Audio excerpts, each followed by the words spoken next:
రాజు మరణించెనొక తార రాలిపోయే, సుఖ విమరణించెనొక తార గగనమెక్కే. రాజు మరణించెనొక తార రాలిపోయే, సుఖవి మరణించెనొక తార గగనమెక్కే. రాజు జీవించే రాతి పలకలయందు, సుఖవి జీవించే ప్రజల నాలికలయందు. ప్రజల నాలికలయందు అంటే పదిగా నాలికలు అంటే హృదయంలో ఉంటేనే నాలికలంగా వస్తుంది. కవుల యొక్క గొప్పతనము అప్పుడు మనం విన్నాం, ఇలా మనం కళ్ళారా చూస్తున్నాం. కవులకిచ్చే గౌరవం ప్రభుత్వం ఇట్లా ఇస్తుందా? అప్పుడు ఎప్పుడో శ్రీకృష్ణదేవరాయల కాలం లోపల అష్టదిగ్గజాలు ఉన్నప్పుడు కవుల గురించి విన్నప్పుడు నిజంగా బుక్కులలో చదివేది. నన్నయ్య అంటే, తిక్కన్న అంటే ఏంది, ఎర్రప్రేగడ అంటే ఏంది.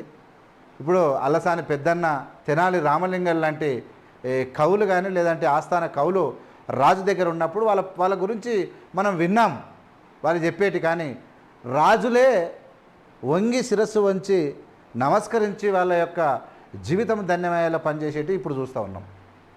ఆనాడు విన్నాం, ఈనాడు చూస్తున్నాం. ఇదే ఈ ప్రభుత్వం యొక్క గొప్పతనం. ఇంత ఘనంగా జరుగుతున్నందుకు ప్రత్యేకంగా మంత్రివర్గానికి ప్రత్యేక శుభాకాంక్షలు.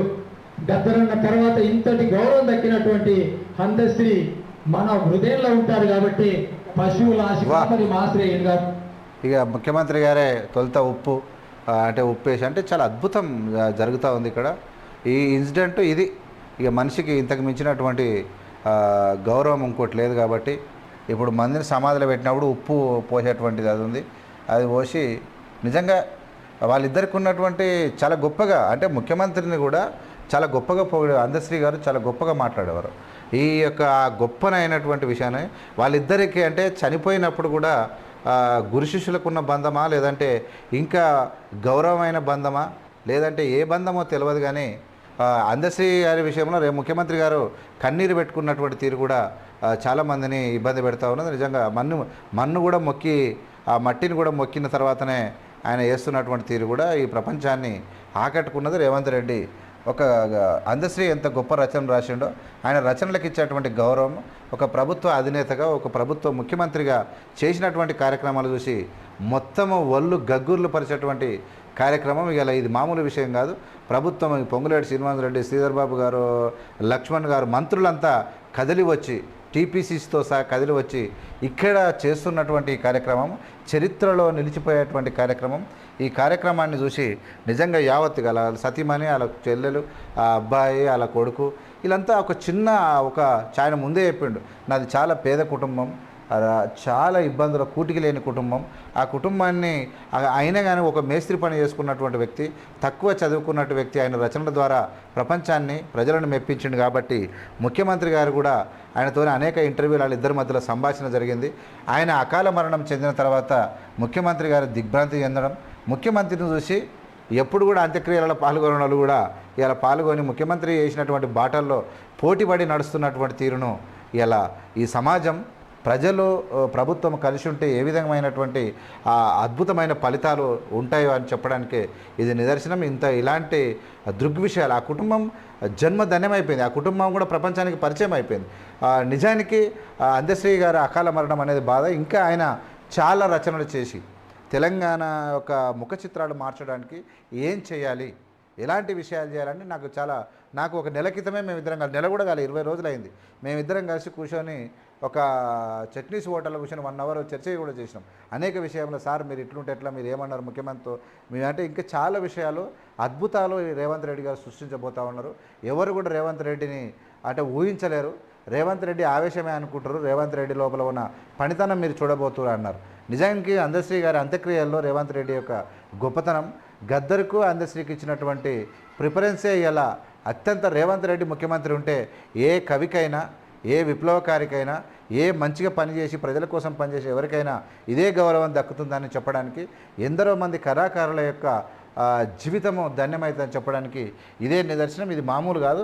ఒకసారి మీరు చూడొచ్చు వెరీ క్లియర్గా ఎంత అద్భుతంగా క్రియేట్ చేసి ప్రభుత్వం తరలి వచ్చిన ఇలాగా సమాజం కూడా నీట్గా చాలా అద్భుతంగా చేసిరు. ఆయన కూడా నిజానికి అందశ్రీ యొక్క రచనలు కానీ ఆయన యొక్క విధానం కానీ నిప్పులు కురిపించేటువంటి అందశ్రీ ఇలా ప్రజల గుండెల్లో చేరువయ్యాడు. అనేక రకాలుగా అంటే నిజంగా చాలామంది అనుకుంటారు, అంటే వృద్ధాప్యం దగ్గరికి వచ్చిన వాళ్ళు లేకుంటే ఎవరైనా సరే జీవితం అంటే ఇలా ఉండాలి, మనిషి అంత్యక్రియలు అంటే ఇలా ఉండాలి. నిజంగా జీవితము ప్రతి ఒక్కరికి పుట్టినవాడు గిట్టక తప్పదు, మరణించక తప్పదు.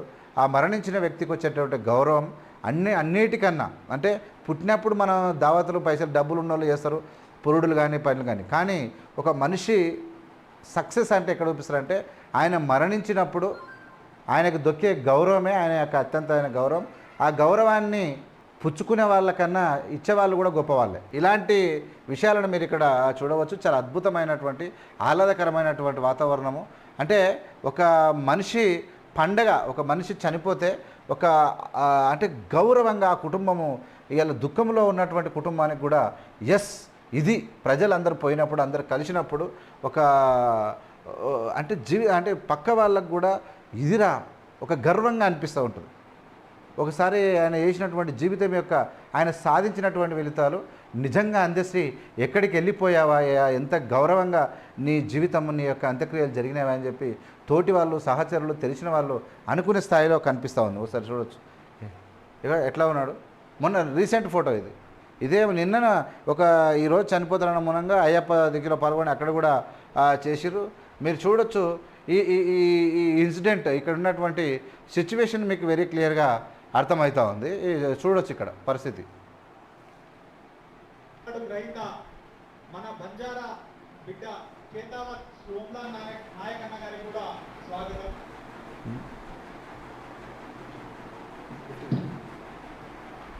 ఇంకా ఉన్నాడు ముఖ్యమంత్రి గారు ఇక్కడనే ఉన్నారు. ఇక నిజంగా విమలక్కకు చాలా గౌరవిస్తారు ముఖ్యమంత్రి గారు. ఎందుకంటే ప్రజల్లో ఉన్నటువంటి వ్యక్తులు, ప్రజా సమస్యల మీద పాటుపడే వ్యక్తులకు ఇక్కడ పాశం యాదగిరి గారు కూడా ముఖ్యమంత్రి గారి పక్కనే ఉన్నాడు. నిజంగా ఈ సాంప్రదాయం ఇప్పుడే మొదలైంది. ఈ సాంప్రదాయం తెలంగాణలో కవుల కళాకారులకు, విలేకరులకు, పనిచేసే వాళ్లకు, ప్రజా సమస్యలు మాట్లాడే వాళ్లకు, అవినీతి చేయకుండా ప్రజల కోసం పనిచేసే వాళ్ళందరికీ కూడా గౌరవాలు అనేది ఇప్పుడు ఈ ముఖ్యమంత్రి రేవంత్ రెడ్డి గారి ఆధ్వర్యంలో జరుగుతూ ఉన్నాయి. ఇది చాలా విషయాలు మల్లగూషురు వీళ్ళంతా అద్భుతం. ఇట్లా కనబడతా ఉంది చూడండి టీం. ఒక రిపోర్టర్, ఒక జర్నలిస్ట్ కూడా మంత్రుల మధ్యలో కూర్చోవడం, కలిసిమెలిసి ఇలాంటివి ఎప్పుడైనా చూసిరా మీరు? ఇలాంటి విషయాలు మనం ఎప్పుడైనా చూసినామా? మంత్రులు కూర్చుంటే చేయవాటి గుంజేసి పడతాం. అంటే దొరల అహంకారం తర్వాత వచ్చినటువంటి పాలన నిజంగా ఇప్పటి నుంచి కాదు, ఈయన చిన్నప్పటి నుంచి కూడా రేవంత్ రెడ్డి అంతే మొత్తం పేద ప్రజలు వెంబడే. ఫస్ట్ ఆ మిర్జీలు, ఆ కల్వకుర్తి, ముఖ్యంగా ఆమన్గల్, కడతాల్ ఆ ప్రాంతాల్లో ఆన్ ద వే కాబట్టి కలిసి మొత్తం మామూలుతో తిరిగేది ఆయన, మామూలు వ్యక్తులతో. ఆ ప్రిఫరెన్స్, ఆ గౌరవం, మన మనిషి మన వ్యక్తి, 25 ఏళ్ళు ప్రతిపక్షంలో వ్యక్తి ముఖ్యమంత్రి అయితే ఇలాంటి ఫలితాలు ఉంటాయి. ఈ ఫలితం కనబడుతూ ఉంది వెరీ క్లియర్గా. చూస్తే అర్థమైపోతూ ఉంది. ఇక ఏది ఎవరు ఏమన్నా అవునన్నా కాదన్నా ఒక ప్రభుత్వమే కదలి వచ్చి అంత్యక్రియలు చేయడం అనేది చాలా అద్భుతంగా వస్తుంది. గద్దర్ గారు చనిపోయినప్పుడు పరమాపదించినప్పుడేమో ప్రతిపక్షంలో ఉండి అట్టే చేసిండు. అది మామూలు రేవంత్ రెడ్డి గారు నిలబడ్డారంటేనే ఆ కథనే అలాగే మారిపోయింది అప్పుడు, ఆ అట్మాస్ఫియర్గా. మరి గద్దర్ గారికి ఎవరు ముఖ్యమంత్రి గారు వచ్చి ఆ లాంఛనాలు ఈ విధంగా చేయలేదు. కానీ ఇలా దాని తర్వాత కూడా మరణానంతరం కూడా ఈ ప్రభుత్వం యొక్క లాంఛన విధానం చూడండి. ఇక్కడ అంత్యక్రియలు అయిపోయిన తర్వాత ఏం చేస్తాం మనమంతా? ఇక్కడ మన్ను పడుతూనే ఉంటే మనోళ్ళు వదనే ఉంటారు. ఇక చూడు ప్రభుత్వ యంత్రాంగం కూర్చొని ఒక్కడు కదులుతుండా, చీమ చిట్టుకు మాటలేదు. ఆల్రెడీ కార్యక్రమాల్లో గౌరవ వందన అయిపోయింది. ఇక అంటే ఒకరొకరు మన్ను వేసి రావాలి, ఇంత వేసి రావాలి అంటారు కదా, ఆ విధంగా ఆ కార్యక్రమాలు అయిపోయినాయి. వీళ్ళు కూర్చున్నారు, ఎవడు కదులుతారు ఆడికి. దిస్ ఈజ్ ద అంటే ఈ సిచ్యువేషన్ తెలంగాణలో the affection, the relation between people and the government, the relation between poet and chief minister అనేటువంటి విధానాన్ని ఇలా చూస్తూ ఉంటే ఇది కన్నుల పండుగ. ఇది చరిత్రలో నిలిచిపోయేటువంటి అంశాలుగా కనబడతా ఉన్నాయి. ఇది చాలా గ్రేటెస్ట్ మూమెంట్గా నేనైతే భావిస్తూ ఉన్నా.